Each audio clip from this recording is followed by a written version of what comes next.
Right now, 1 in 4 workers say they're burned out. Not stressed, not tired, burned out. It's in performance reviews, it's in therapy sessions, it's in the way people talk about work at all. But in 2019, when the World Health Organization officially looked at burnout, they made a strange decision.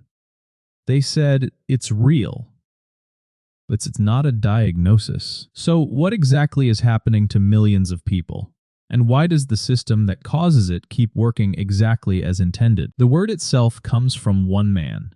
In the early 1970s, a psychologist named Herbert Freudenberger ran a free health clinic in New York for addicts nobody else would treat. He worked around the clock, unpaid, driven, and slowly he became someone he didn't recognize. Exhausted, cynical, going through the motions. He looked at the patients he treated. Addicts with blank stares and cigarettes burned down to nothing. And he had a realization. It was just tired. He wasn't just tired. He was burned out.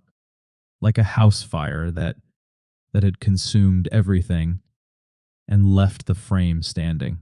In 1974, he published a paper giving his own collapse a name. It stuck. 50 years later, burnout is everywhere. But here's the part most people miss. When the World Health Organization added burnout to its official disease classification in 2019, they defined it very specifically. Chronic workplace stress that hasn't been successfully managed. Not a personal failure. Not a mental illness on its own. A response to conditions. And then WHO added the twist. Burnout only counts if it happens at work.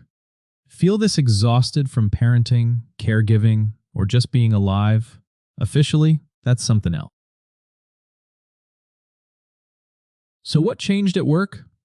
After the 2008 recession, job security disappeared for an entire generation. Wages stalled, and into that gap came a new story. If you just worked harder, hustled longer, treated rest as weakness, you could outwork the uncertainty. Social media turned overwork into an aesthetic.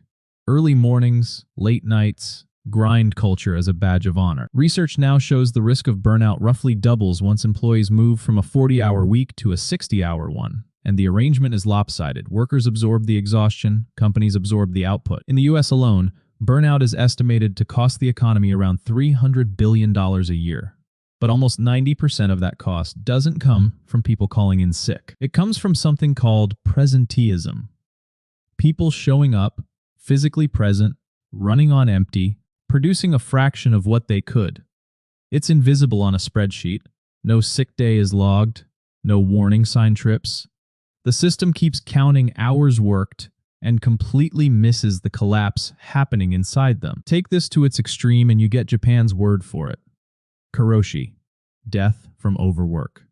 In a single recent year, Japan officially recognized over 1,300 cases of death or serious illness tied to overwork.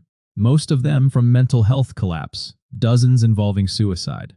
The World Health Organization estimates overwork contributes to hundreds of thousands of deaths globally every year, from strokes and heart disease alone. This isn't a meme about being tired. It's a body count. Burnout was named by one man's collapse in 1974. 50 years later, it isn't a glitch in how we work. It's often the predictable result of how work is now built. Precarious, hustle glorified, and structured so the cost lands on the person, not the company.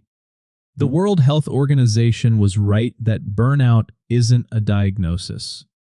It's a symptom of a system working exactly as designed.